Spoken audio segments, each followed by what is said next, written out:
I am Jeff Foxworthy, and welcome to Gamekeeper Podcast. If you want to learn more about farming for wildlife and habitat management, then, buddy, you are in the right place. Join the Gamekeeper crew direct from Mossy Oak Land Enhancement Studio as they discuss the latest wildlife and habitat management practices, news, and, of course, hunting. There's no telling what you'll learn, but I'm going to tell you, I bet it's interesting. Enjoy. We're live in 3, 2, 1. All right, everybody, here we are, West Point, Mississippi, and there is some rain on the horizon. There is a chance. Yes. I still won't believe it till I see it. Well, so to start it off, I want to say I hope everybody along the coast stays safe. 100%. Gets to a safe place, does everything they need. I hope nothing happens to anybody down there, but I hope we get some rain out of this. Is it a hurricane or is it a... It's a Category 1 it is hurricane. A Cat 1. Francine. Francine.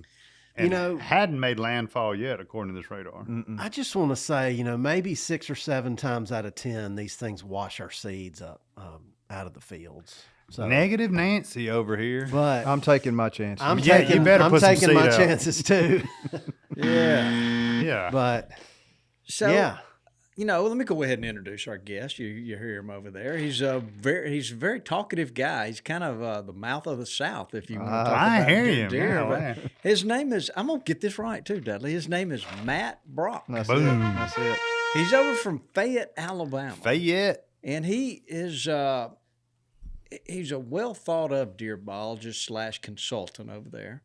He is a deer killer, Lanny. I can I've attest seen. to that. I've He seen. kills some big deer with his bow and arrow. We were in college together. Dudley was jealous of him. He was the guy that kills a bunch of big mature bucks. He was the guy. I think he's still that guy. So Maybe. Matt, what do Hopefully. you got to say for yourself? It over happens there, man? occasionally. Yeah. well, I want to say you could kill 5 back then, right? Oh, there was no limit in Alabama. Yeah. Yeah, no limit.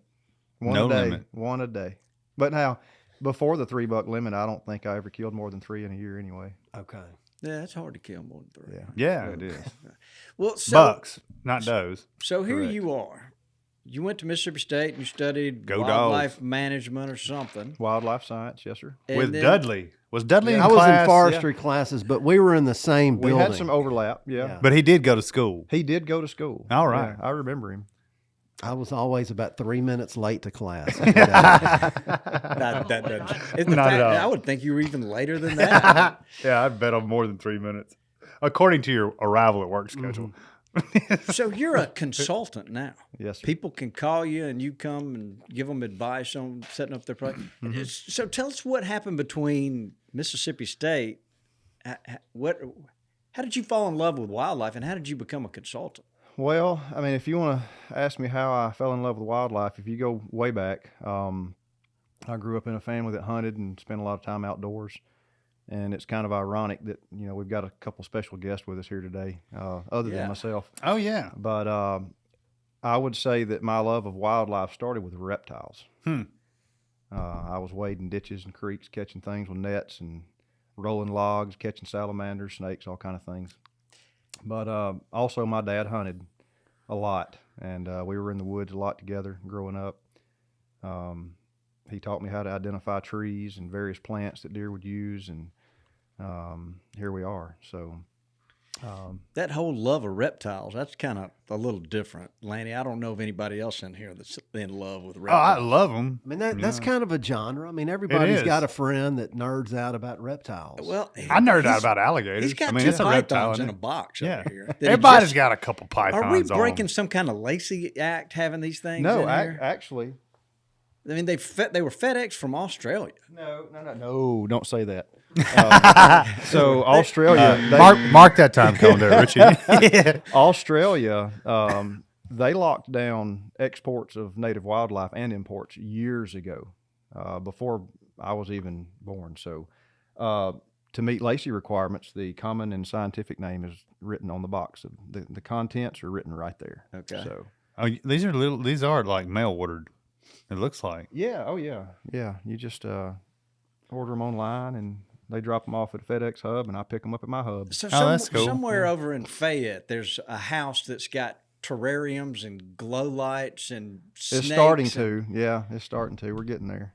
What does your wife think about all that? She don't care. I used to breed snakes when I was in college at State. We bred pythons and In the dorm? no. Well, you do play 'em some We nice- lived in the Pines Mobile Home Park. Oh Okay, yeah, I know where the I know what that pines is are. too. Yeah, you that's probably right. spent some time. Dodged in the Pines. many a tornado. Yeah, that's right. The pines. Yeah. Breeding snakes. Yeah. that's What do you do? right. Just turn on some romantic music and throw them in a No, pan or you something? cool them down. So during their Put 'em in the their refrigerator. cool period, yeah, you can throw them in the fridge. Just drop their temp for a couple of months. and then they breed. Don't feed them. Yeah, start slowly warming them back up in the spring and throw them together. They know what to do. Huh. So Interesting. that makes them think that they just went through a winter. Yep, as you are simulating brumation. Huh. We They had stratified the snakes. yeah, it sounds like brumation. I know what brumation is. Good. Yeah. good. It's kind of not like hibernation, but similar. Yeah, we had a lizard that would often go into brumation. Yeah. Okay, let's get on. Bromation or brumation? Now, like if you if he wasn't warm enough, he would just go to sleep. He's a great pet. Yeah. In the winter, you just leave him. He's right where he was when you left him when you come back. Well, at some point, we're going to get you to break out that python. And All right. It's pretty. Yeah, It's a real pretty. he looks like he's neon color. I mean, we're, He is. So, how many I mean, snakes do you have in your house? I've got four. I got four right Okay, now. 4. Yeah. That's So not too bad. I'm gonna maintain a very small collection. I used to be nuts. Yeah. what was your record? Over 200. Whoa. I knew That's I knew you were weird. you have settled down. You got settled from down quite a 200 to bit. 4. Yeah. I'm gonna selectively breed a couple of carpet pythons annually, and that's gonna be it. Mm. Is this some kind of religious thing with No, you? not really. No, I'm not. Do you have a snake handler. tattoo of a python? I do not. Okay. I don't have a Okay. tattoo at all. Do they have? Are they live born or they have eggs? They have eggs, and Python. they maternally incubate their clutches. Huh. So Interesting. the female will lay the eggs in almost a cone shape, Uh-huh. and she'll coil around those eggs and she'll shiver. Huh. Heating them up. Yeah. Keeps For them how warm. long? About 50 to 55 days. Golly, that's a a lot long of work. time. Yeah. And she don't eat. She don't eat either. She's hungry when she's She done. just sits there and warms those eggs. Yep. But now when they hatch, she's done with them. She's like, all right, you're on your own. So, do you ever have any ambition to go down to the Everglades and chase those big pythons? No. I hate those things. Yeah. I'm not a big Burmese python guy. These are not going to eat me or kill my kids. You know. They're- There you go. I got bit by a python one time. Yeah. Sure did. Just those teeth hung in you? Yeah, and they bit me right there. It's about that long. Oh, my gosh. Yeah, it hurts. It's painful. Yeah, he was shedding, and I was handling him, and he pow. Yep. You know, we had a guest one time. He was called the Python Cowboy. Hmm. And he's like, he makes a living down there removing pythons out of Yeah. the Everglades. He's one of a few contractors. He has some Wow. really interesting stories. I bet he does. I really bet he does. There's Yeah. a lot of things in the Everglades other than those big pythons. I bet so. There's all kind of exotics down there. And they say there's not as many marsupials as there used to be, or well, like raccoons and possums and all I don't think a raccoon's a marsupials. marsupial. Just And a possums. possum, yeah. mesio mammals. Is that Yeah, the right well, word? yeah, they're wreaking havoc on the native wildlife down there, and I mean it's a perfect environment for Burmese pythons to thrive in. So yeah, they're doing well. And they keep the water up a little too high? Like I hear people complaining about that as well. With I don't know. I don't know either. So before we get into our topic there, I want to ask that this is the second time our television show has been interrupted by the debate, the presidential debate. What? Yeah, last night. Did you not call somebody and be like, look, you know It's what's just- important around here? Hey, it's happening on Tuesday nights. That's our night. It just doesn't seem It is fair. food plot season. Doesn't seem fair. Some things got to take precedence. So So did you watch the debate? I watched the debate, yes. What'd you think about it? Tell us what you think. oh my god! Never mind. No, So the other thing, No. driving, Toxie says no. riding to work this morning, there's a hay baler that caught on fire yesterday out in the pasture. Where? Burn up a tractor on the way to work. I just made me think, have you guys, this time of year, it's so hot and dry, do you ever have you ever seen an accident on a tractor where it actually caught on fire? Yeah, I have. So what are protocols when that happens? If you're out there bush hogging and all of a sudden that thing, because you probably don't have a fire extinguisher. You need to have one. You need to. Yeah. I try to. I don't always, but I try to. Yeah, you could probably zip tie it to the one of those roll bar things or yeah. whatever. ROPS. Yeah. So it's probably, this is probably not maybe It happens pretty frequently, but it frequent. No, I happens. mean, equipment burns up a lot. Yeah, I mean, I've forestry equipment, yeah, farm equipment, it happens. I have shut down bush hogging before when it was so dry because you can see sparks on the rocks and when in upland rocky stuff. yeah. Yeah.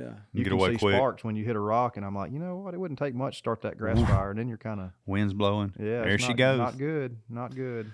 Yeah, I tell you, if your equipment catches on fire, the best thing to do is, if you don't have a fire extinguisher, is to run. Yeah, That's right.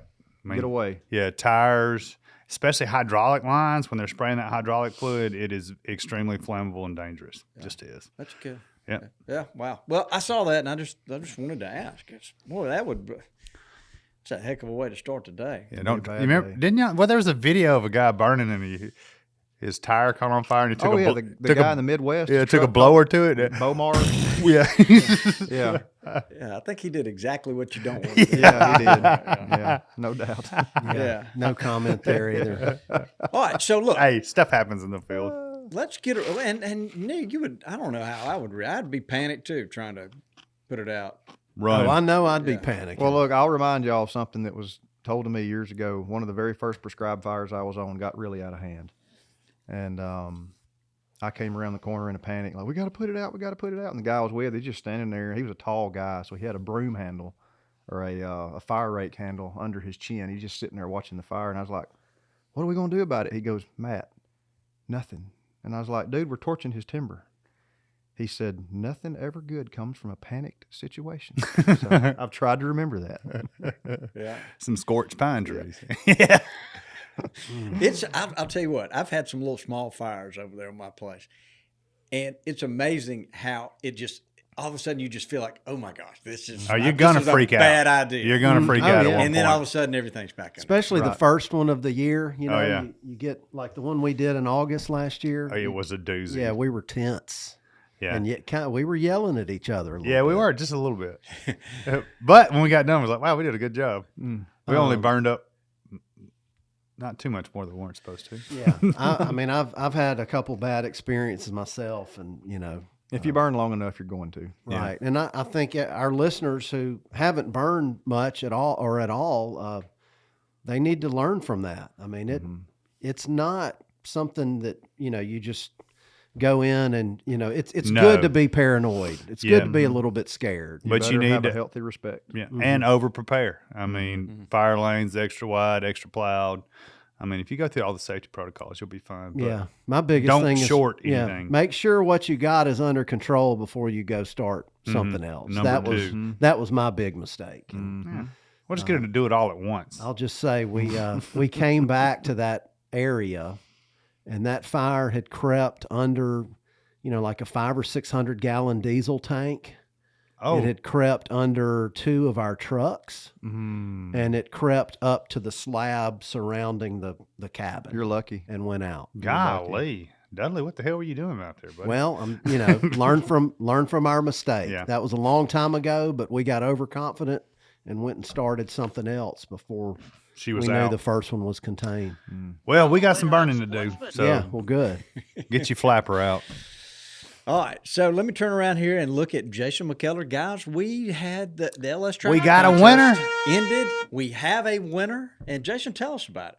Got a winner. Yeah, his name is Tip Edwards. He's from Alabama, just south of Birmingham. Is he excited? Yeah, he's super excited. In fact, he told me to tell you guys to keep Dudley and Bobby off his tractor. All right, so I'm good to go then. Hey, Richie. Well, Me and you are in the green, bro. Richie is yeah. Richie is clearly the problem.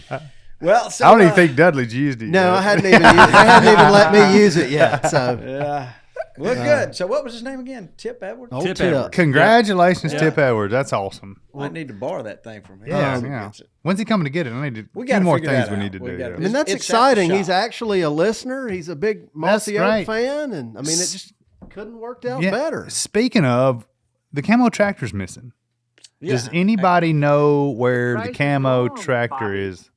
Yeah. I actually know. It'll be back here in the next day or two. As soon as I can. Oh, gotta get a okay. trailer. Oh, Gotta get a it's all this. We're gonna go in and get you a trailer because it's a mighty good excuse. All right. Let's turn. Let's. It is a good excuse. Aren't we supposed to be talking about deer? Oh yeah, Jason, we're about out of time. Aren't last thing, we got some new T-shirts. Tell us about these things. What if? Yeah, we got 2 new styles. We got our podcast logo shirt, and then we have these really cool pocket tees with I guess you would call it kind of a vintage antler farming for wildlife logo on the back. Yeah, Looks really good. Earthy colors on both of them. These are some of the original designs for the Gamekeeper logo, actually, and Jason brought them back to life. I love it. Yeah, they look Very cool. vintage looking. Yeah. So where do guys go to look at this? Yes, go to mossyoakgamekeepers.com. Just go to our website, and you'll see a little shop button. Click on shop. You'll see Gamekeeper Shop. Go there. You can't miss it.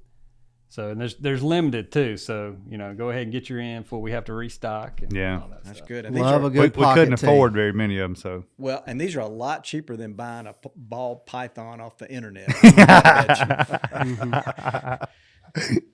So guys, go check that out.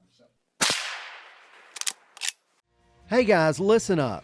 Let me tell you about an awesome deal Springfield Armory is offering now through the end of 2024. When you purchase a brand new model 2020 Waypoint or Redline rifle, you'll receive a model 2020 Rimfire rifle with a black synthetic stock absolutely free. That's an over $400 value on the house. You know we love Springfield Armory and their top-notch products you'd be proud to hand down to your kids and grandkids. So why wait? Learn more about this incredible offer at GearUp2024.com. Springfield Armory. Defend your legacy. All right, so that we got our little business done there. Let's look back at Matt. Let's talk about deer. And as a Deers. consultant, when you show up, what are you seeing that guys could be doing that they just, for some reason, they're not doing? What's that one thing that you wish all your clients did, and it would help you out a lot? There's a couple of things. The first, I think, that people often overlook that's very important from a hunting standpoint is ingress and egress to their hunting area, getting in and out without spooking deer. We've made some very small changes on that on several properties and had much better success. Things that folks just don't think about. yeah. Kenny Thompson was talking about that. Same So thing. if you're in a stand in the evening and you're hunting by yourself and there's some deer out there, how are you doing something to make them clear the field or clear the area? I'm before you- calling somebody to come pick me up in a vehicle. What if you don't have somebody? What would be your plan B? I'm sitting there. Oh Lord. If I don't have somewhere to be, I'm sitting there. Whatever I have to do not to spook deer from a hunting area, I will try my best to do that. Most of my stands are where I can slip in and out without spooking deer. If I do my job, if I'm quiet, I can get back down to the ground level and get out of there pretty easily. There's been a couple places we've hunted. Where I really saw it demonstrated was at Giles Island. They never let you climb down. You had to wait on that truck to come get you, and they would push all the deer away, and then they'd be like, "Hey, did you see?" Yeah. Then Nah. And that I drive right to the stand if I'm taking people out in a truck. Yep. No question about it. And at tractor, you go through most places on a tractor, they just kind of get in behind you. They're like, hey, especially in areas that have frequent activity, like if you're often checking cameras or filling feeders, Use the same vehicle. use the same vehicle. Yep. I mean, even if you can match the timing, like if you Yep. wait until right after dark to leave the stand, it may be a good idea to wait until right after dark to go put out some feed. That way they get used to that cycle. Yeah, and it also depends on what deer are in the field. If I've got a field full of does and small bucks, I might risk spooking those. If I've got a mature deer out there that I'm hunting, I'm not gonna risk that. Yeah, that makes sense. I never have a mature deer in front of me. So I don't have to worry about it. But yeah, the other thing would be understory management. I mean, y'all, that's key. Yeah. That is absolutely critical. You can have your food plot game on, you can do everything right, but y'all, I mean, if you're managing deer, turkey, quail, rabbits, it don't matter. All of it is dependent on quality vegetation. So if you're not managing from 4 feet and down, then what are you really doing to benefit the wildlife?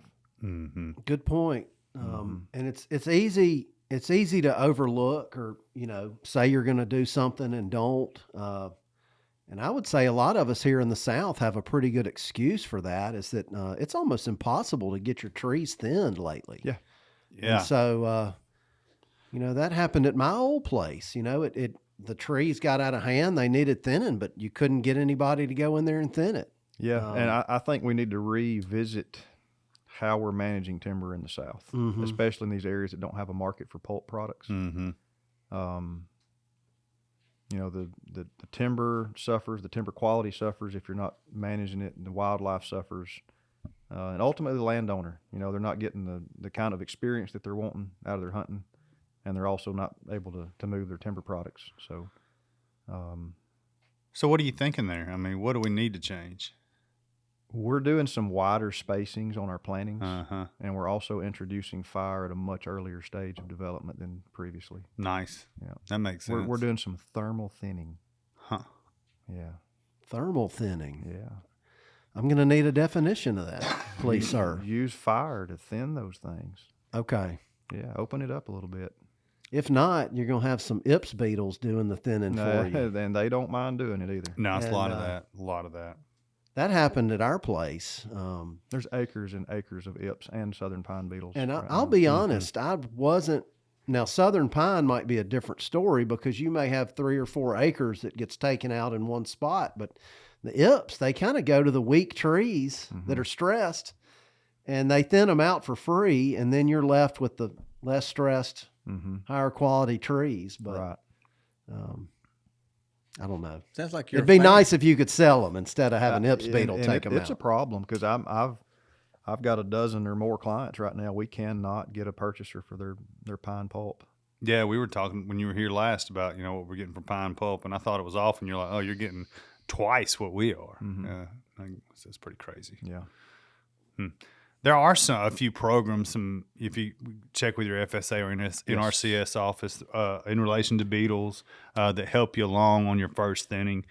Some per acre cost share stuff that And- can And help the you payment out. rates are pretty good. I've even seen it on some hardwood stuff, like in the Mississippi Delta, all that WRP, CRP. There's folks, getting money to do some like pre-commercial Yeah. thinning with mulchers and such to Yeah. get some sun on the ground. And they're paying $280 to $320 or $30 an acre. That's good money. Yeah. Yeah. I mean, you're not going to get that off the timber right now. So Good stuff.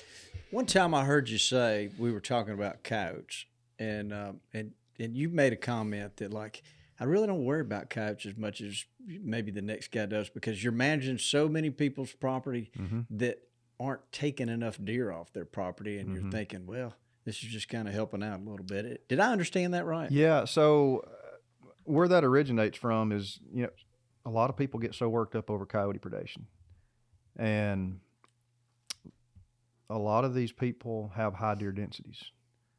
Let the coyote work for you, because if you don't, you're going to be killing a lot of deer, and it becomes work. If you're managing your habitat properly, coyotes are typically not that big of an issue. They're edge hunters. They'll walk roadsides, road edges, right-of-ways, things like that, where you have vegetation that's waist high, chest high, and that's where fawns like to lay. If you can scatter that habitat throughout the property rather than just having it on your right-of-ways and roadsides, then they have a much more difficult time being successful hunters, or they'll shift their focus to other prey. Yeah. That makes too much sense. Yeah. Kind of the same theory as, having a bunch of straight line roads everywhere Yeah. Instead of no versus curves. having a bunch of windy roads. Yeah, and I mean for deer, Bobby, I don't necessarily worry about coyotes at all. I'm not saying don't trap coyotes. I just don't focus my efforts on that. Well, you're right. I mean, because where we're working is traditionally extremely high deer density. Interesting. It just seems like every year it just gets more and more. Oh, deer? Yes. Oh, yeah. Where is it going to top out at? And I don't know. I mean, I've seen some properties lately that just they have so many deer. I don't know what to tell them. I mean, I do know what to tell them. Pull the trigger, but a lot of them don't want to hear that. When's Right. the last time you walked through the woods and saw some strawberry bushes? I've got several places I can do that, but unfortunately, they're where deer can't reach them. You know, Yeah. steep bluffs or banks, creek banks, and things like that. I've seen a lot of strawberry bush in Winston, Lawrence, Morgan. You know, those counties that don't really have a high deer density. Yeah. Bankhead. Yeah, you go up to Bankhead, you can find a Yeah. lot of strawberry bush. Yeah. What a cool place. It is a cool place. It is a cool Gosh, place. yeah. I worked up there for several years. It's great. You know, when I first met you, I thought I was going to be Lanny. When I met him, he's over there in Fayette, Alabama. I thought, you know what? I'm going to let him go kill a pig, and he'll be all excited. So I offered, hey, you want to come over here? I sent him some pictures. And he said, not only no. Why would I want to do doing that? where you killed so many pigs? Trapping at Bankhead. Yeah, I mean, we were trapping them with, and get this, not with the new technology either. We were using guillotine style trap doors Oh, wow. with livestock panels and T-posts, and we caught. It was either just under or just over 700 in 3 years. That's a lot of work. That It is a lot of work. Yeah. So they have found their way over there into that. Oh my goodness! No, they thrive in that hilly, rocky mess. They sure do.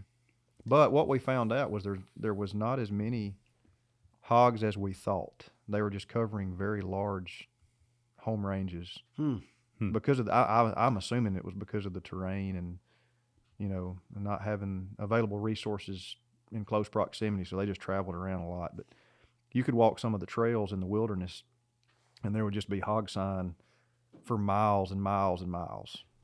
But when you get in there and you start identifying specific groups of hogs and capturing those hogs, we realize that it's the same ones laying down all the sign.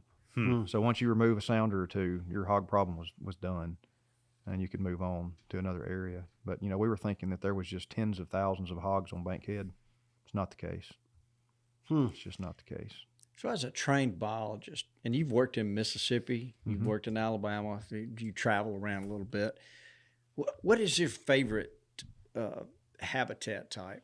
Oh man, I was actually talking to someone, a new client yesterday about this, and I said, you can give me 50 acres of upland pine timber to manage over 500 acres in the bottoms. Huh. You have so many more options for understory management. You're very limited with alluvial floodplain type habitats. Now, is it fertile? Does it grow good deer? Yeah, but I can do the same thing in the hills. Interesting. 50 to 500. Yeah, bottoms are just, you're very limited. Yeah. You're very limited. Yeah.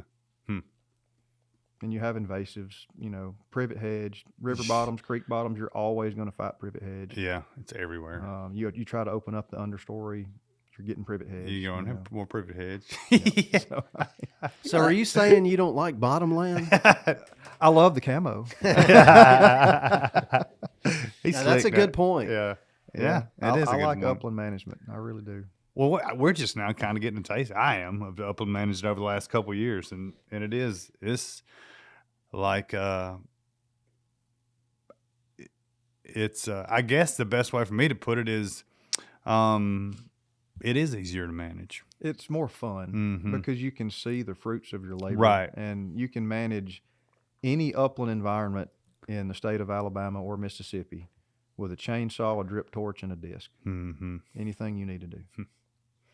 Interesting. True. So you're one of these guys, because I've seen you do it though. But you're one of the guys. When you make a recommendation to a landowner, you're the guy that comes and does it. I have been. Well, that was a big sigh there. Well, I've about reached the maximum number of clients I can effectively work on. I'm still consulting and offering advice. I don't know that I can take on too many more clients, to be honest with you. How big's your radius as far as installation? 150 miles. Yeah, that's what I was Roughly. thinking. Yeah, makes sense. That amazes me that there's that many people calling and saying, I need some help over here. Bobby, Is it mostly wealthy guys, or is it I would say a lot of it is. And once you get in that realm of clientele, they talk to their buddies. So if you're managing a place that's got 2,000 acres, he's going to tell his friend. And then all of a sudden you've got 10,000 acres to manage. But no, I get a lot of calls from people that have 150 to 400 acres. You know, I would consider those moderate landowners. Yeah. Not very large. Most of these guys are in the, you know, middle upper class. Yeah. I think it makes a lot of sense though, for even a hunting club that's got 8 or 10 members and they've got some ground leases to have somebody come in with your skill set and give them some advice. I think it makes a lot of sense.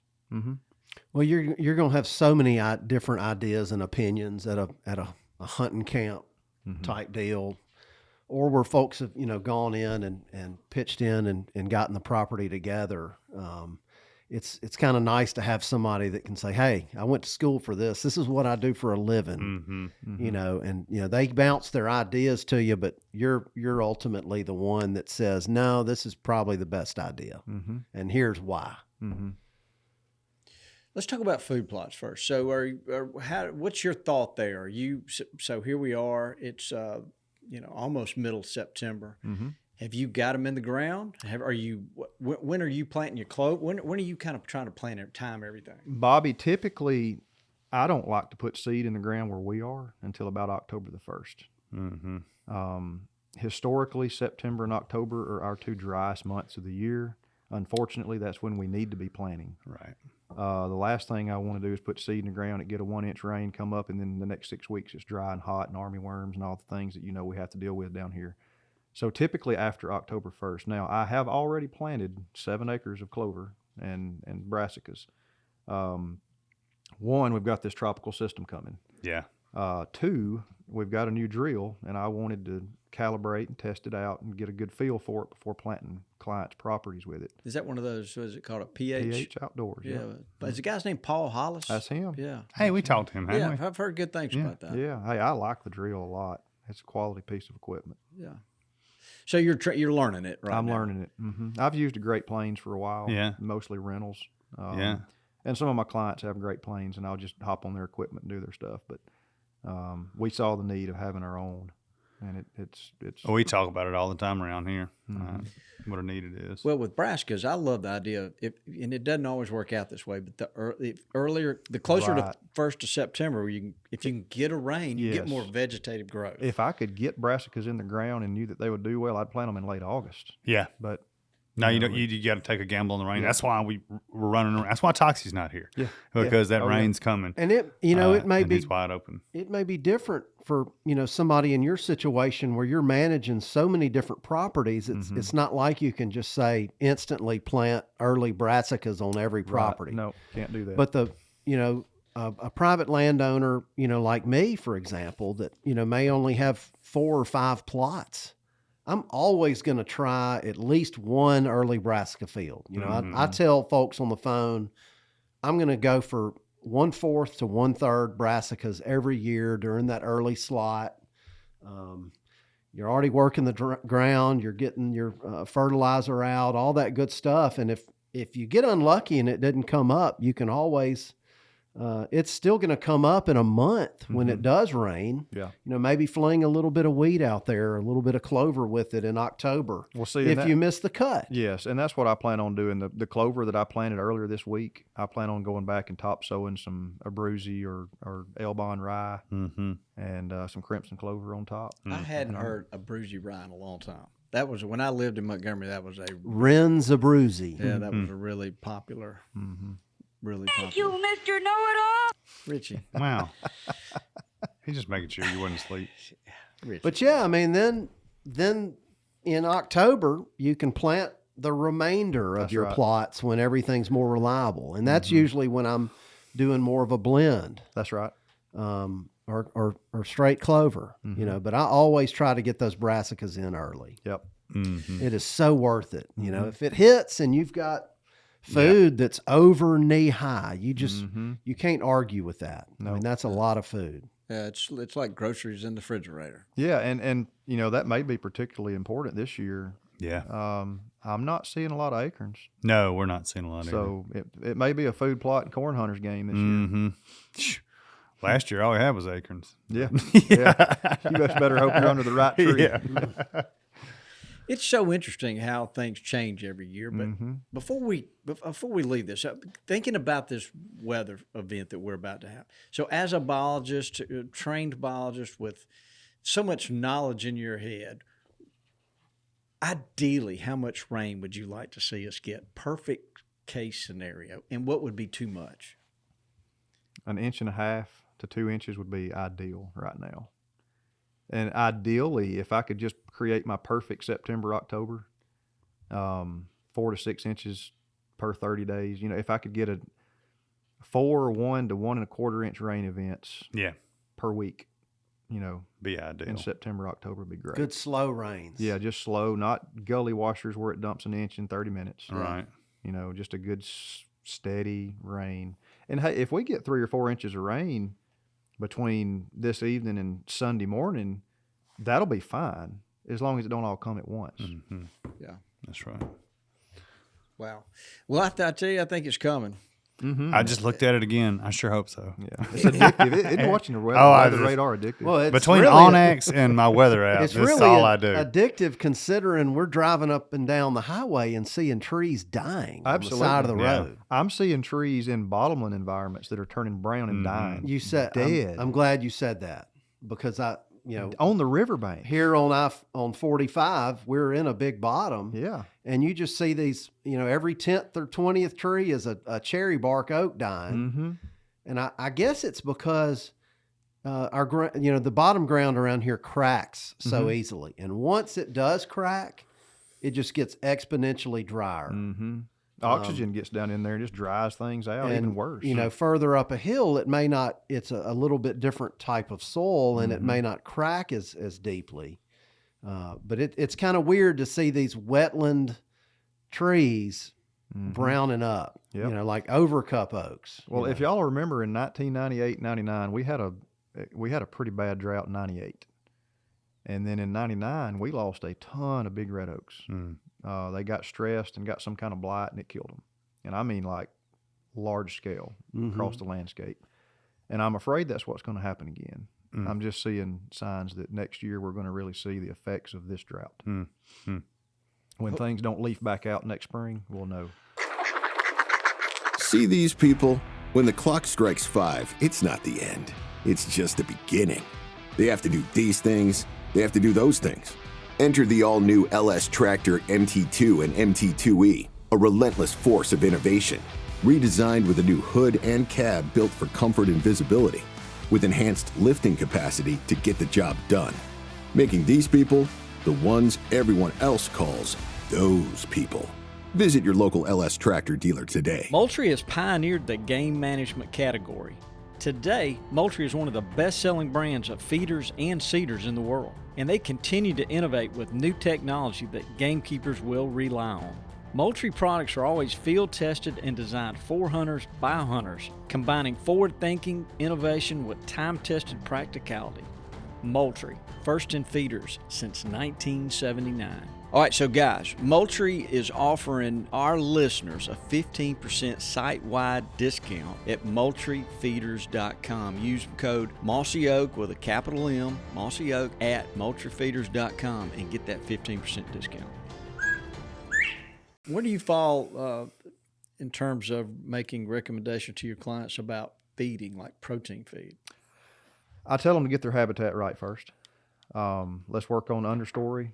Let's get the native vegetation where it needs to be, and then let's worry about feeding. If I've got $10,000 to spend on correcting habitat issues or dumping feed in a feeder, I'm putting that 10 grand somewhere else. I'm putting it on the habitat. Mm-hmm. And then once we do that, because you think about the amount of time a deer spends browsing around its bedroom, eating just various plant species and little forbs and things, versus the time it spends at a feeder. Yeah, it's great to have 16 to 18% protein in a feed, but if you can give them 25 to 30% protein in native vegetation all day, 24 hours a day, that's where I'm putting my focus. Mm-hmm. Yeah, I think most everybody that's ever sat there has said the same thing. But it's interesting. Some are just really anti-feed for various reasons, and some say, well, you know what? If you can, it's just that much more nutrition. I think once you correct habitat issues, you can take deer to the next level. I've seen that especially in fenced environments. If you've got native deer in a pen, several hundred acres, You can dump the food to them all you want to, or the feed all you want to. Until you correct habitat issues and get those numbers in check, you're not going to maximize the full benefit of that. Mm-hmm. What is a relative to the area you're in? Fayette County, Alabama, Clay County, Mississippi. What is a top end buck? Okay, there? yeah. So I do believe that can be local specific, but as a general rule of thumb, a mature deer that's 4 to 5 years of age in the 120s is a good deer. 130s, a great deer. 140 or above to most hunters is a deer of a lifetime. I think folks. I think he nailed it. Yeah, and I think we spend so much time looking at deer out of Illinois that we think of our deer. Oh my gosh, why can't I grow a big deer? Well, you're just not. It's just hard. If you look at averages, and I've been taking data on deer for a long time, the average main beam length on a mature deer in Alabama is going to be somewhere between 19 and 21 inches. When you start getting into the 150s, 160s, 170 class deer, most of those have 24 to 26 inch main beams. No doubt about it. So, you're looking at a deer, if you want to bust 150, you're looking at something that's got super long main beams, well above average, longer than average tine length, maybe above average number of tines, 10 to 12 points. It's just super hard to hit a 150 inch deer around here. Yeah. Now, can we do it? Absolutely. And we've got properties we do it every single year, but it's not the norm. Does it seem like most deer just want to be an 8 point? Most deer want to be an 8. I think that's right. Yeah, That's a very 125 inch 8. Yeah, that's what they want to be. And look, 130 inch 8 point's a big deer. I don't know is. what anybody's talking about. I mean, Yes, a 130 4x4 is a jam. It's a jam up buck. It is. Lanny, I keep noticing him. He's looking at Hercules. He is not looking at Hercules. You're looking at Hercules. That's a stud. Oh yeah. I mean, what is that? That's 100 and. Well, that deer hit 160. He just barely hit it. Yeah. I knew he'd be close. Yeah. He's a heck of a deer. That's a solid 8, and then a little trash on him. Yeah, you could put a ring on that, I think. Yeah, I like him a lot. Yeah. Here you go. Hand that to Bobby. Is that your deer, Bobby? It is, yeah. Oh, congratulations. Yeah, that was an Iowa deer. That's a stud. I was out there on the Ponderosa. Really? Do not say that on the air. That was not. Lord have mercy. So these your clients' properties that you manage, Richie, just go back to sleep over there, okay? So are y'all having problems with people slipping in? It doesn't seem like we don't have as much of that as we used to. And I think cameras are playing. Yeah. Oh yeah, you're getting watched. Yeah, I don't see trespassing very often. Road hunters is the biggest issue. Yeah. People still think they can get away with that crap, and they do. Yeah, but you can.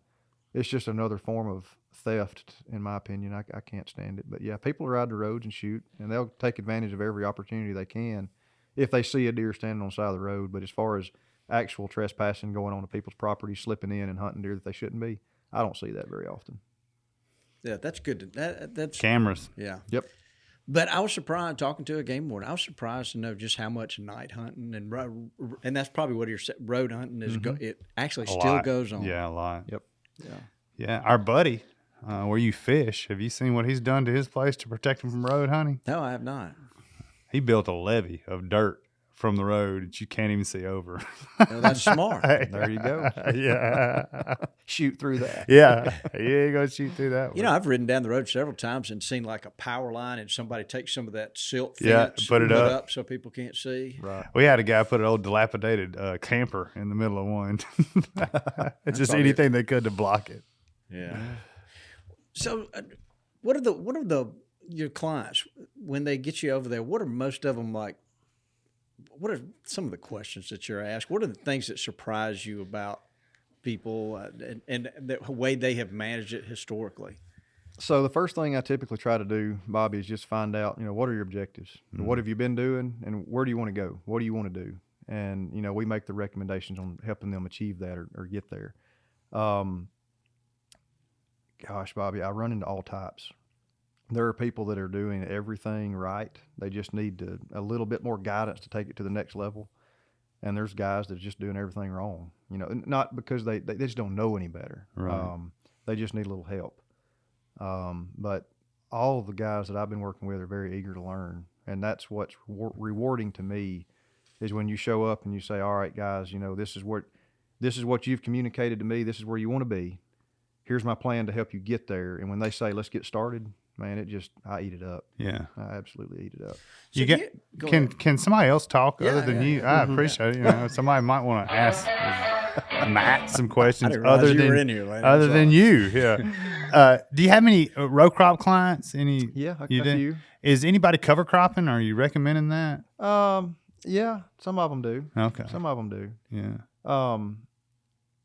So we were in Aliceville yesterday, and there's a client down there that's got several acres of row crops. Mm-hmm. Farmer takes care of it for him, and he lets them plant, a winter crop of wheat, oats, and clover in there every year. Yeah. And they just come in and terminate it in the spring and plant their Mm-hmm. summer crop, whether it be cotton or corn, soybeans. They rotate.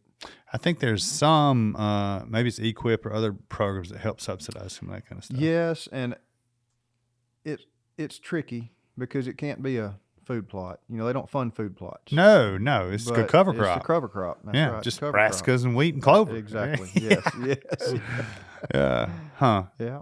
Well, cool. It seems like a big opportunity out there. Mm-hmm. It really does. Yeah. Well, look at how much more food it puts on the table. Yeah. I mean, it completely changed the dynamic of a place because most of the open fields during the time that the deer need the most nutrition have nothing in them. Yeah. So not to beat the drum too much, but yeah, cover cropping would be good. Mm-hmm. And speaking of open fields, Go ahead, Bobby. Sorry, I know you had something you want to say. Go. Okay, I was just going to say that a lot of what we do with open fields is convert those back to native vegetation, pollinator areas, as you call them, or native prairie. There's so much more benefit to that than having a field of bahia and fescue and Yeah. Bermuda Amen. grass. I hate the stuff, man. I mean, I fight it every day, but if you can do a couple of chemical applications and drag a disc through an old pasture ground, old ag land that's been grown up, you'd be surprised at what's in the seed bank there just waiting to thrive. Yeah. We've eliminated some fescue and done some burning. It's pretty exciting to see what happens up there. Yeah, and a lot of that stuff you have to fight it with herbicides. I mean, you're not going to go out there and pull up 150 acres of fescue. No. And I was always worried that you're going to mess up the seed bank, like that gray-headed coneflower may not come back. It's there. It does. It's there. Yeah. It's there. It wants to come back. That's what Mother Nature wants to be there. And when you remove that, the pasture grasses, guess what? There's a whole lot more of it there than you realize. Mm-hmm. That is out competing the coneflower and the coreopsis and all these other things. Mm-hmm. So get rid of the pasture grasses, and a lot of times you'll be surprised what comes back. Yeah. It's Lots good of to hear. deer food. Mm-hmm. So, Matt, do you think, think about where we are right now as a culture and deer hunting, and then think about back when you were a kid. Laney, I'm going to ask you to do the same thing as well. It was a while back. But are we like when you go back in time, you'd show up at the hunting camp, and it was just have a good time. It was kill a deer. It was, if it's brown, it's down. If you saw a spike, you were all excited about that. Maybe even if you killed him, you were all excited. Have we taken the fun out of it for kids now when they show up and we're like, no, you can't shoot that one now. We got to. To a degree, yeah. To a degree. I would say that the way that I grew up hunting and the way that my children are growing up hunting is completely different. Like you were stating, if we saw a 100-inch deer when I was a kid, we shot it every time. Mm-hmm. Now we don't even pick up our binoculars and look at those deer. I think that the instant gratification society that we live in has led to some of that. Well,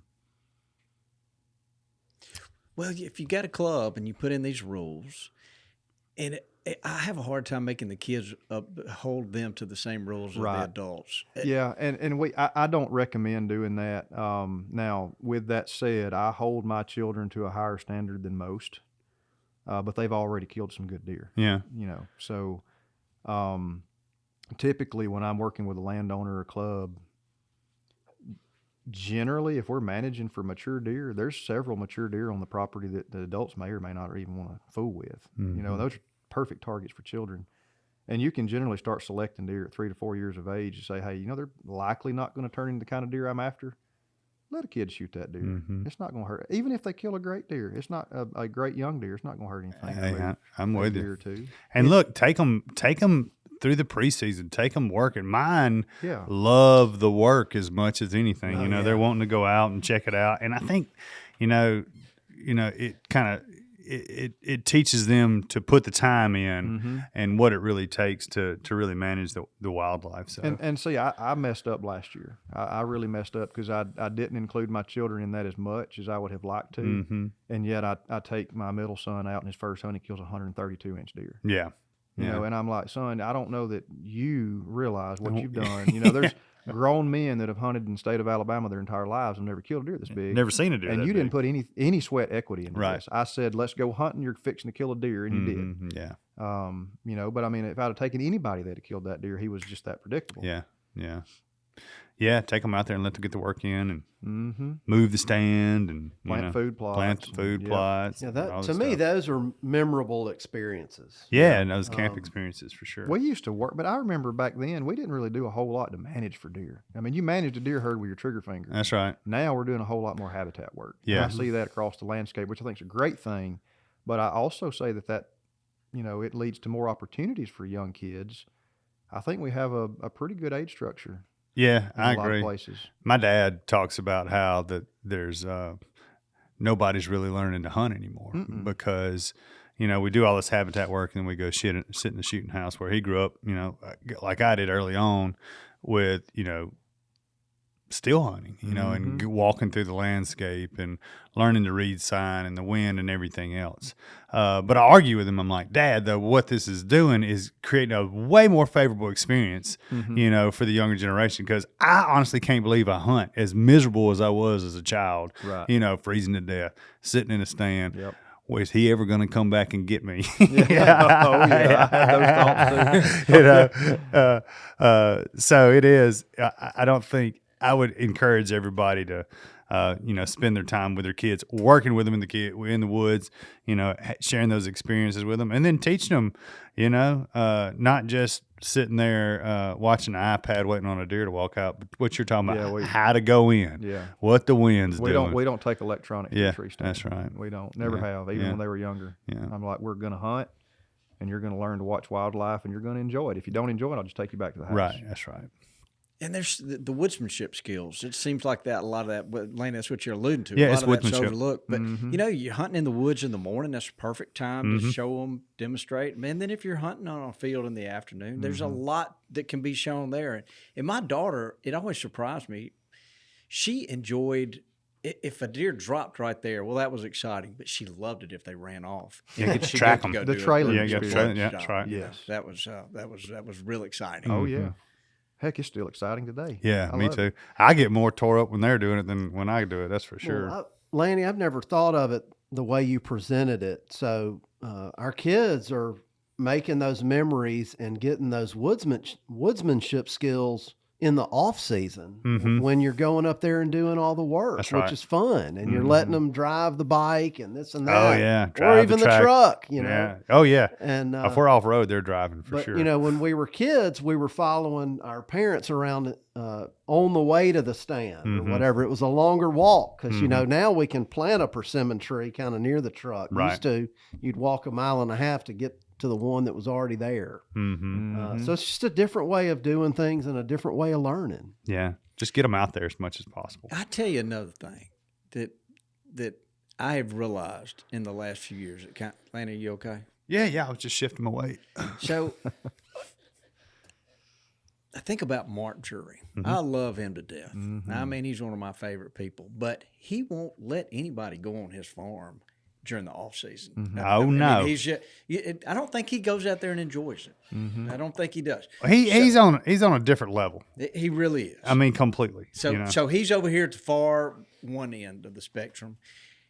I've learned in the last few years that there's a lot more to do on your property in the off season. Yes. That's fun. My wife, I mean, she started pointing out that these are chanterelle mushrooms. She loves going and looking for during August and July when it's real humid. But she loves going down in this little creek and turning the rocks over and walking in that creek.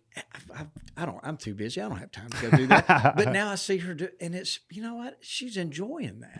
That's There's right. just so much to the woods rather than trying to don't go over there. I don't want to put my scent over there. And that's the way I am. And I've kind of realized I'm kind of being a jerk about it. Well, and I'll say this, Bobby, I do believe that there's something to be said for having a frequent presence on a place. I think it puts deer a little more at ease when they come across human scent or hear activity on the farm. If it's something that they're used to, it's typically not a problem. Yeah. And I'm gonna tell you, I think deer are here for us to shoot and eat. Absolutely. So, Lanny, let's do that. That's biblical, man. Yeah, that's right. It is. I mean, let them shoot. Let's eat them. We had a guest last week. Lanny, you missed this. Where was that? And this got Mark Haslam. Yeah. And he was from That was South a great Carolina. discussion. And he started talking about he's killing these deer in August because they have an August season over there, and how much better the meat tasted. Oh, yeah. In August? because they don't have any testosterone. Yeah. They hadn't had that shot of it. Now, let me tell you, I will attest What is this? the most tender venison that I will eat, hands down, every year. If I can kill a big mature buck in October, early November, That's the one. y'all, that's the one. Even better than the yearling. That's the one. So you can get the fat off of its back and put it in a skillet and cook it down, and it doesn't have that weird You're mealy dadgum texture. right. No, Really? sir. No, my gosh. No, I'll cook I'm y'all gonna have some. break that new gamekeeper It- bear bow out, yeah. boy. Go whack one. If I can arrow a big buck early, it's fine eating. Fine eating. And so South Carolina, they started hunting in August 15th Yeah, for a low country. long time. Do you think Tennessee now's got a velvet season? Mississippi has one. Will Alabama do one? I don't know, Bobby. I'm torn on that. I don't know that I like it. And I'm sure that opinion is different from some of y'all at this table. Oh, I don't care. I think we've got so much opportunity to take bucks out of the population. I don't know why we'd want to add another, but that's just me. Interesting. That's me. Yeah. I don't know. They're so patternable at that time of the year. I mean, you can smoke mature bucks in a velvet hunt. Yeah. Easy. Well, so where you are, let's just say you draw a line and divided Alabama in half. That northern half of the state doesn't need the 10 days in February. No. In my opinion. It absolutely does not. No. Mm-mm. But I don't know if there's something that we could that could be traded for them. That's kind of getting down into the Yeah. 10 days in February? Yeah, Yeah. they gave Oh, that's they right. gave Yeah, the 10 yeah, days yeah, so that extra, people in South Alabama could enjoy the rut. right, Well, to yeah. be fair to everybody, they gave it to the people in the north. Yeah, they pretty well just did it statewide. Yeah. So but those deer are they're starving at that time of year. They're very killable too. Yeah. They're slaves to their stomach. They are. That's got to be the roughest time on a deer. Yeah. Think about the dead gum insects and Oof. no-see-ums and mosquitoes and horse flies and yellow flies and ticks and lice and everything else. It'd be miserable. Oh, yeah. I mean, that's a miserable time. That's right. A deer in Alabama, Mississippi for that matter too, though, when you start looking at getting hunted the first part of October and going all the way that's a lot of time. That guy's got to be paying attention. It's a lot of pressure, and I mean, I don't. This is no surprise to anybody that may be listening, but I'm not a fan of the lengthy gun season that we have in Alabama. It makes it extremely difficult to recruit deer into the older age classes. When you have 3 months to shoot a deer with a rifle, it makes it hard. It makes it really hard. Not a lot of them make it in some places. I mean, there's places that 3, 4, and 5-year-old bucks just do not exist. They're not in the population at all. Is there a longer deer season in any state than Alabama?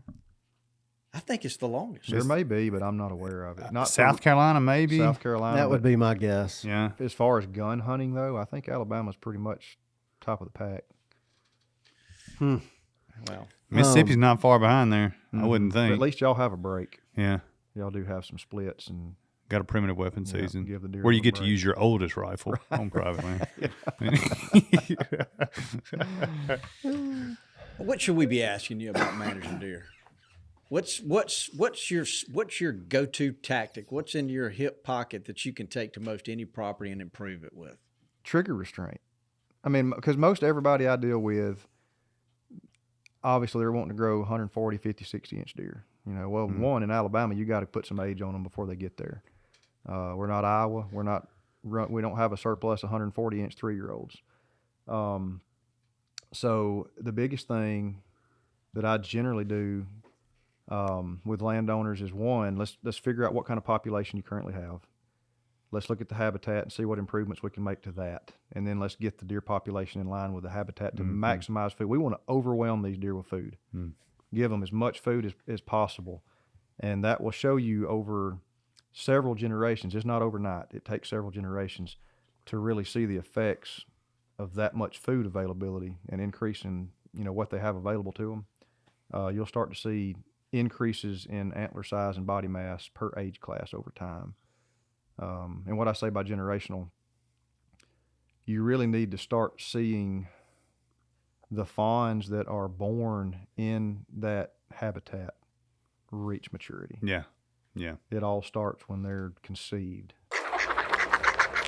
The Furminator is the industry's most versatile piece of food plot equipment, allowing plotters to do every step of the process, working the soil, adding seed and soil supplements, and compacting, from start to finish with a single implement. It's hassle-free by design. Set it for the seed size and simply drive the tractor, and the Furminator does the rest. Check it out at thefurminator.com. Nosler is known for their bullets, and now they're making suppressors. Nosler suppressors are made for hunting. Adding a Nosler suppressor to your rifle will make you a quieter, more accurate, and more effective hunter. Protect your hearing and disturb less game with a Nosler suppressor. The time to hunt quiet is now. Learn more at nosler.com.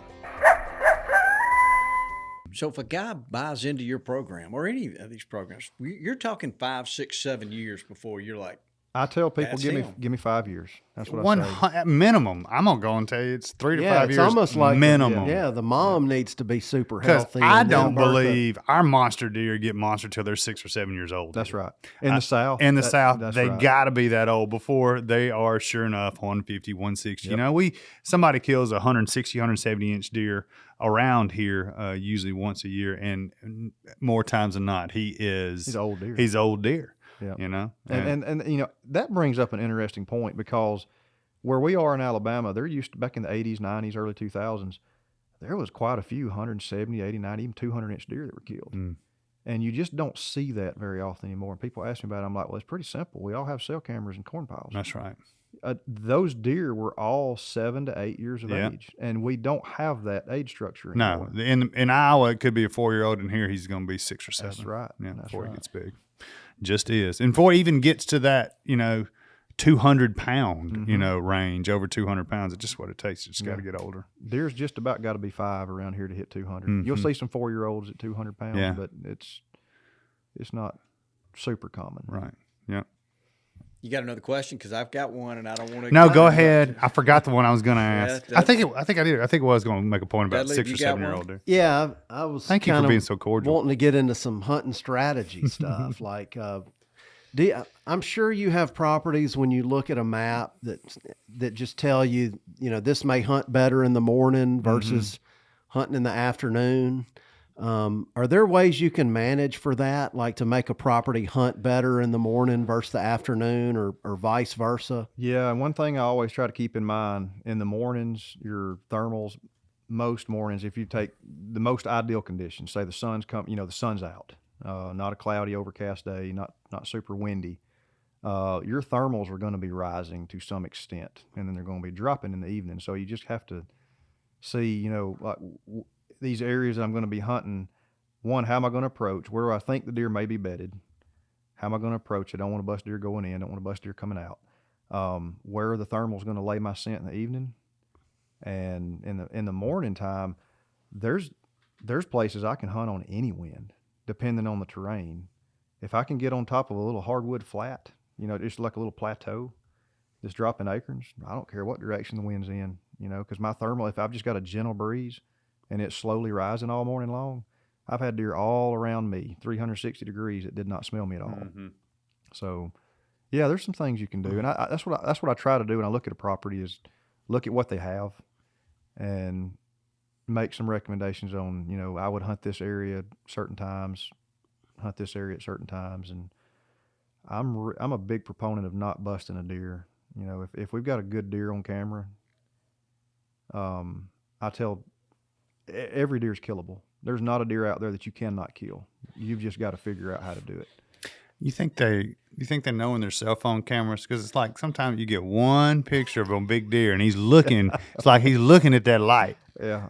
And then you never see him. I never see him. Some deer are really camera shy too. Yeah, Some deer, and a camera survey will never detect 100% of the deer on your property. Mm-hmm. There's going to be some deer that just do not get captured on film. You do that with feeders. They got too. it. Right. You know, like there's some deer that just won't eat out of a feeder. They won't under any circumstances. And if you're not believing this, if you'll that camera that you've had up for a long time, if you'll get another camera and back it up 30 yards and face it kind of at that camera, you'd be surprised what else you'll see. All I'm going. Oh yeah, Bobby. Look, I had a 200-acre property in Fayette County that I used to hunt, and I had cameras all over this place.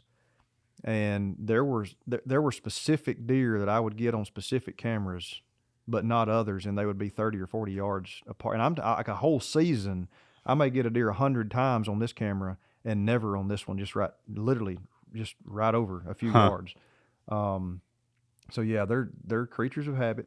As long as you don't mess that up, they'll continue in those behaviors.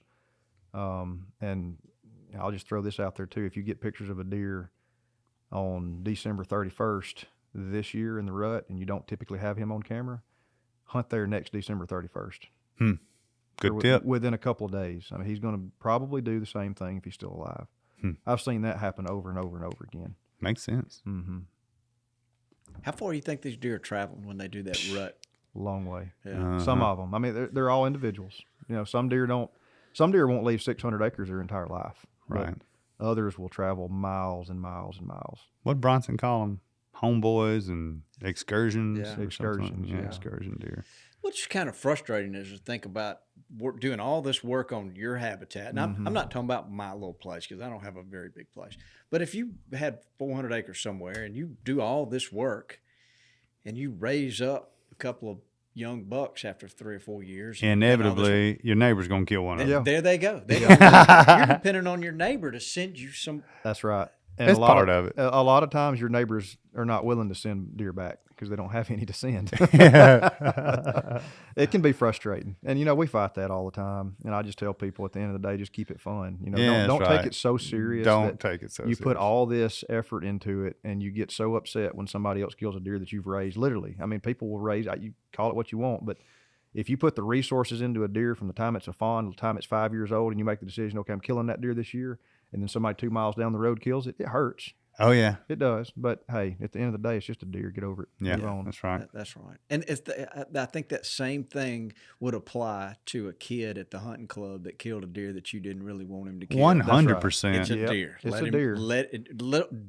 Do not ruin his I mind. mean, look, No. we got to get our priorities right. That's and exactly at the end of right. the day, deer hunting, we've all made careers out of it. Yeah. But at the end of the day, how important is an individual deer Yeah. in the grand scheme In of the things? grand scheme of things. The Hercules is pretty important. He's definitely got the premium spot on the wall. Oh my goodness. Well, look, I want to ask a question, and I'm going to caveat. I'm going to set this up with. I want people to come away with two things. I want them to learn that we used to do some things years ago that weren't necessarily right, and they could lead to having effects that you never dreamed that they might happen. So let's think about long term. What else could happen when you do things that you're not thinking about, and then also I want to point out how keeping your head and not freaking out, keeping your thoughts together helps save your life. I'd love for you to tell that story about how you were trailing a deer one night. Okay. If you would tell what happened. So, yeah, we talked about predator trapping earlier, and there's a method that people have used in the past, and I hope it's not being used today. But it's illegal. It's illegal. No, it has been illegal for quite some time. But the use of Temik or aldicarb to poison predators. Typically, you just sprinkle a little bit of it on chicken livers or some other type of meat. It's it's a systemic insecticide. I think it was more frequently used on cotton in the past. That's correct. And it's not as available today. Most of the supply that's out there is just still from farmers' supply, surplus supplies from years ago, decades ago even. But yeah, so I shot a doe one evening, shot her a little far back, Came home, ate supper, told my dad. I was like, look, I really feel like we need to give this deer a little bit of time, 4 to 5 hours. I probably shot her through the liver, but she may be gut shot. Let's just give her some time. So we did. We went back later that evening. It was about 10 o'clock, I guess. And we were trailing the deer, took my parents' German Shepherd, who had been pretty good at trailing deer. I mean, he wasn't trained in it, but he could find a deer. So we took him, and we're trailing the blood, trying to get close to the deer. And there was a little pond on the neighbors there. And I thought, well, she probably went toward that water, more than likely. A lot of gut shot deer go to water. Mm-hmm. So we were making our way over that direction when the dog got ahead of us, and he came back, and he was just salivating excessively, and I'm down there on my knees trying to figure out what's wrong with the dog, and he starts crapping on himself and dies in my arms like that fast, seconds.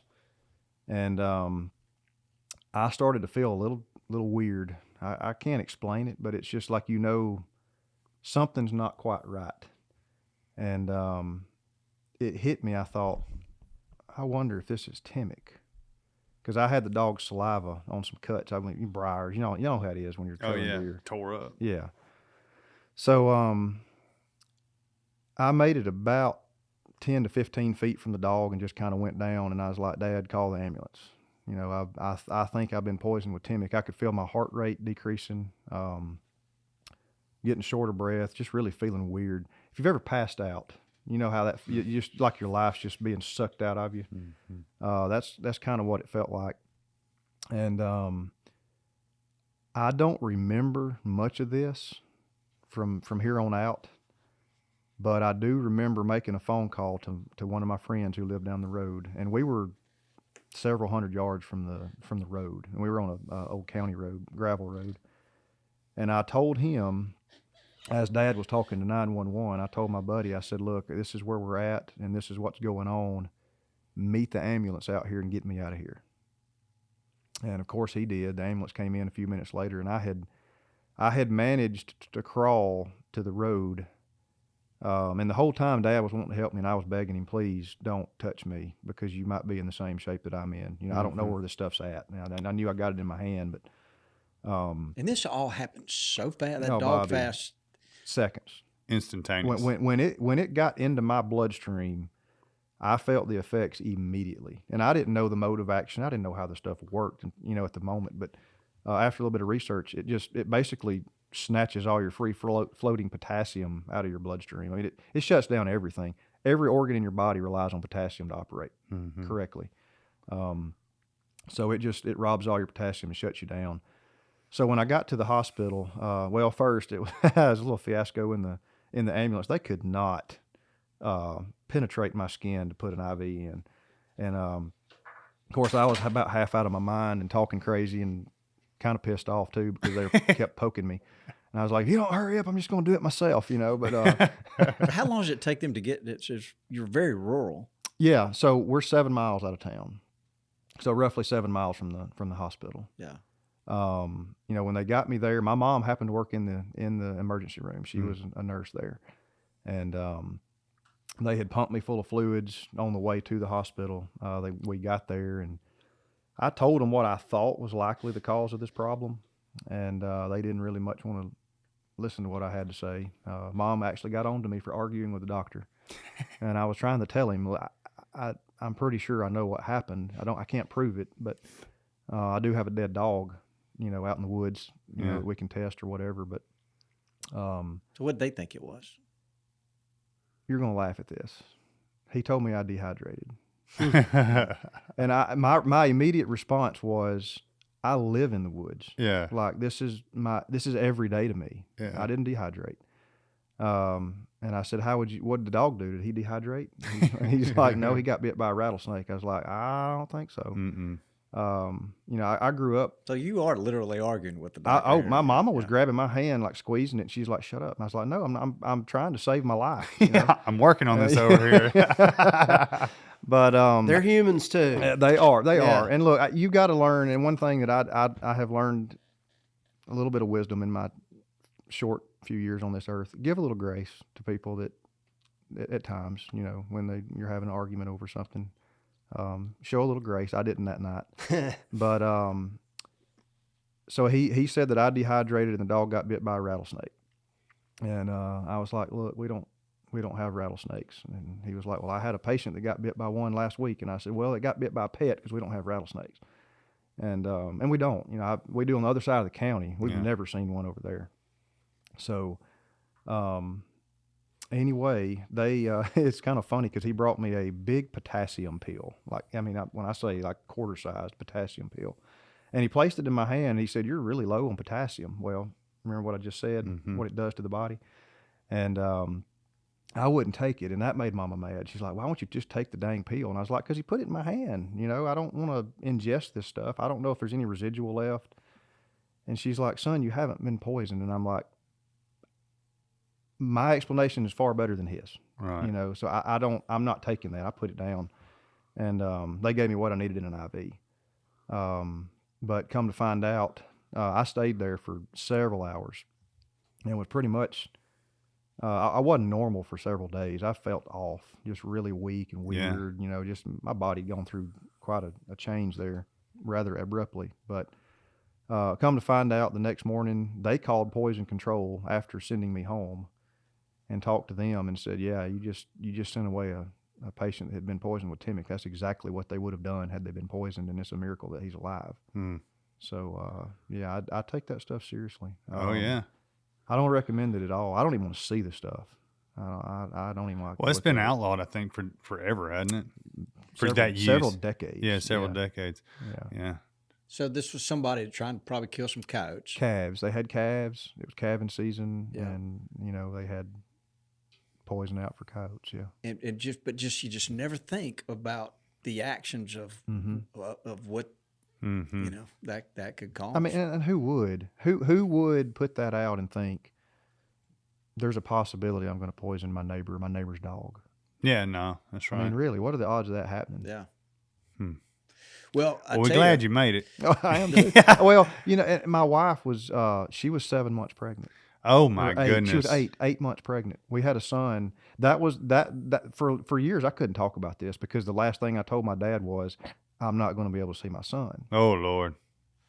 And y'all, I'm almost tearing up about it now. Yeah, I'm gonna tear up for you. I won't look at you. Yeah, I'm looking at the sky. Yeah. Well, it's very impressive how you kind of realize really quick what may be going on, so that you could assist in the diagnosis. Well, I had always heard about Temik. I'd never used it, never been around it, but I knew that what had happened to that dog was not normal. And I was like, if I've ever been around Temik, this is it. And when I started feeling the way that I was feeling, I knew it wasn't just some natural occurrence, that was taking place. So, what was your dad? He was in panic mode. Yeah, one of the smartest things you probably did was calling your buddy to get that ambulance to help you. Yes, absolutely. Because what my fear was, I'm not going to be able to get myself out of here. Right. They're not going to be able to find me. So I just told him, you lead them into my truck and we'll do our best to get there. But he knows the property just about as well as I do. So he knew how to get in there and get us. Wow. What a story. Yeah, that worked out. That Yeah. could have. Don't try that at home. No, do not. It's a felony. You could kill somebody. My understanding is that it can affect several generations of animals. So if you think you're just taking out egg eaters, you're wrong. You're also taking out the vultures that are eating the raccoon, and everything else. It could be up to 6 or 7 generations. Yeah, I've never seen it myself, but I've heard old stories about it working that way. Oh, when we went back the next morning to get the dog, there was hundreds of flies, ants, anything that touched that dog was dead on that dog. Well, I do have a question. Richie's got something Who to is say. that? Hey, what about the doe? I don't know whatever happened to that doe. That's a good question. That's a good question, Richie. Don't have a clue. So you're saying wanton waste here. I may have broke the law myself that night. Yeah. Well, I think the I think it would have been understood. Yeah.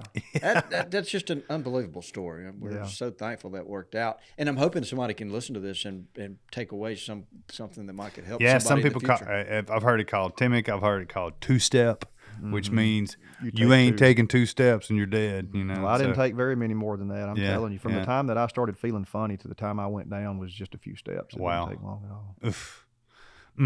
What's interesting is it was always handled at the farm. You know, they would put it in those, I guess, the fertilizer boxes or insecticide boxes, and it would coat the seed, and then the plant sprouts. And if an insect bites the plant, it dies. How is it that more that's people pretty weren't crazy. into Yeah, it how's back it more? then? Well, Bobby, a lot of people have been killed with the stuff. Mm-hmm. You know, I mean, I don't know if there's any way to document how many, but you just hear local tales of it around that farmer so-and-so came in here and bought a Coke and had it on his hands, and when he touched the Coke, it needs a catalyst to break through the barrier of your skin. So if it has oil or water, it can get through. As long as it's in its dry powder form, or it's actually a little granular thing, a little bigger than a pepper flake. I mean, it's not going to do much to you handling it that way. Sweat, I would imagine sweat would do the same thing. Mm-hmm. Well, Lord, he'd get me every time. Yeah, now. would. Man, he's a sweater. For sure. Well, what else could we be? What do we need to ask you that we haven't? Oh gosh, Bobby, I don't know. I mean, shoot, we could sit here all day. Yeah, we can talk about deer all day. That's If for you sure. had one thing to do, if you had one hunt that you picked, are you taking your bow and climbing a tree after a buck, or what are you doing? If I had, oh man, you had to ask that. Bear is making this great Gamekeeper Edition bow. We're so excited about it. I'm taking my bow in early November over any hunt the rest of the season. Nice. Yeah. That would be an early rut hunt for your area, right? No. White oaks. White maybe. oak acorns. White oak Yeah. acorns. Our rut's usually around it. You'll start seeing some activity around the 18th to 20th of December. Oh, And okay. it's really hot and heavy around Christmas to New Year's. That's right here. That's very exactly where it is similar. right here. Yeah. Yeah. It's no different. Yeah. But now Bankhead, you go 60 miles north, November Got it. breeding. Isn't that crazy? Those Michigan deer, man. Yeah. It's so wild to me. Yep. Bankhead. I heard Wisconsin. somebody describe Bankhead the other day. There was something. You've never something been over I saw- there? No, I have been over there. But they said it's one of the last pristine wildernesses in the South. 26,000 acres, if I'm not mistaken. I thought it was 1,000,000 acres, but I guess that's Well, that's just the wilderness That's area. the wilderness Yeah, it's area. 188,000 total, or 192. It's somewhere just under 200,000 acres for the whole forest. okay. Then you have the wilderness, which is about 26, but somewhere between 26 and 30. Nowhere near 1,000,000 acres. Well, you know, sorry. Amelia, that's like what, Yellowstone? Yeah. You know, I like to go big. Yeah, you do. Richie, I'm gonna give you. If you got another question there, you, I sure do, Bobby. yeah, Sure you appreciate this. A whitetail manager over there. We're all trying to get there. Clearcuts. What's Nice. your thoughts? How you manage your clearcuts? If I'm not going to replant timber there, I burn them every 2 years and just keep a dead gum nice clear cut. And Nice. It's a deer killing machine too. Yeah. For bedding? Yeah, bedding and Everything. food, everything. Look, when I tell you, I cannot tell you how important early successional habitat is for deer. It is the key to success. I mean, fawn development, lactation, bucks, antler growth, all the nutrition. I mean, early successional habitat is it. And I've gotten quite a few cutovers that we are just burning every 2 years, knocking back any hardwood encroachment. And the plant response has been phenomenal. You wouldn't believe it. Would not believe it. You have a particular time you like to burn them? 12 months out of the year. There Okay. it is. It just depends. Diversity. Yeah, yeah. I may alternate between burns. One dormant season, one growing season. Go ahead. It's so funny, the clear cut thing, because as a youngster, it's like, oh, man, there goes the hunting club. And now it's like, ooh, look, a clear cut. Look, you with get a- excited about them With now. a rifle in my Yeah, hand, yeah. I'll take a clear cut. No over doubt about it. Anything else, all rifle season. Yeah, no doubt about it. It is funny. So yeah, and they're great. You know that first year when we should clear cut your place. No, we shouldn't. That would hurt my feelings. It's almost like they think that there's more cover than there is, like a Oh, fresh yeah. clear cut. Yeah. You know, where you just see treetops everywhere and mud and stuff. I think they're used to walking down that trail, and they still walk down Yeah, that trail. it's habitual. It's just what if you want to know where deer travel, clear cut a place. Because after the timber regrows and everything, 20 years from now, the deer are still going to be doing about the same About thing. the same thing. Yeah. Yeah. Speaking of, they just clear cut all of the hunting club out by the house. Oh. So I'm excited about it. You Really. ought to smoke one. Yeah. No. Should I'm be gonna put my good. dad out there. He's Should gonna be good this spring too. Yeah. Turkeys. Hit the buzzer. All right, Matt Brock. What is the name of your company? Habitat First Properties. Guys can find you on. You got a fax number? Anything Shoot, they- man, they- I don't know what I have anymore. I kind of dabble in Facebook a little bit. Don't have a website. I know people. We need to get you geared up, man. I know. Keep it old school. Yeah, I like it. Well, so you're on the Southern U podcast. Southern they, U they can podcast. listen to that. That's but I correct. also hear people talk about that you're on aldeer.com. Oh, gosh, all yeah. the time. It's really a good community of hunters. There's some weirdos on there, but I mean, by and large, I'd say it's a good group of guys. I've met some interesting people on there. Made some deals in the classified section. Made some good friends. Got some clients. But yeah, I think it's a great little community. People that are really interested in managing deer. Those kind of places are really, you can bounce a lot of ideas off of people. I think those are really. Well, now we've got a bunch of Facebook groups, but used to there were a lot more forums. That's right. Alabama has always had a good one. Mississippi used to have a good one. Georgia, GON. Yep. Iowa has a good forum as well. Tennessee deer. They've Yeah, got a good TN one. deer. Mm-hmm. So yeah, check that out. There's still a lot of good information out there. Mm-hmm. Well, Matt, we've enjoyed having you. I've enjoyed it, Bobby. Yeah. Before you leave, what in the world is in that box? What kind of snake is that? Well, so these are jungle carpet pythons. Have you got permits to have these things? You don't have to have a permit. Yeah, no permitting. Do you have your wife's blessing to have these things? She knew what she was getting into when she married me. Mm-hmm. Jungle carpet python. We had We had quite a few snakes in college, and then when I graduated and we ended up moving, I kind of dispersed everything, got rid of it. But yeah, so I mean, like, I can get one out if you want me to. Did you just think, I just need one of these? Is there a reason why you got it? Bobby, I have always been fascinated by Australian wildlife. Does this Steve Irwin have anything to do with this? No, bless his heart. That was a tragedy the way he died. Yeah, it was. Great family. Yeah. So the jungle carpet python is in the Marilia python genus, and I may get bit. So if I get bit on TV here, Might help our ratings. it might. Just a I little might bit. get bit. He's a Man. little testy. This guy is, and I mean, he's new. Okay, he's not familiar with me or life in Mississippi or Alabama. But look at what a He is beautiful animal. Just like highlighter yellow and deep black. But this is an adult. They get a little bit bigger than this. I've seen some females that are in the 7 to 8 foot range. This guy's probably about 5, and he's a male. He's 5 years old. Now, what makes him kind of special, generally, when they get to 5 or 6 years of age, you see this black tipping in the yellow there? Mm-hmm. He's got a few little black scales. Usually, you'll get some that'll pretty much wash out and be kind of drab colored. They lose that bright, vibrant yellow. And he's maintained it pretty well. I mean, it like you said earlier, it almost looks like a highlighter. Yeah. It's just bright. Mm-hmm. What's a snake like that cost? It depends. So like there's a lot of mutts on the market. Mutt carpet pythons are just crossbreeds or intergrades between coastal carpets and jungle carpets and several different subspecies. If you can get the pedigree lineage and know what you're buying, some of these are worth several hundred to a couple $1,000s. Just depends on what they are. Well, I will say it's a beautiful snake. Yeah. I'm glad that it's 10 feet away. I don't want it to be any closer than it is, but what a really beautiful animal. Yeah, they really are. And I mean, most of them are pretty calm. That one doesn't look calm. No, he's most of them will just sit there and kind of gently or easily run through your fingers. He's a little active, but I mean, heck, he's been delivered from Central Tennessee.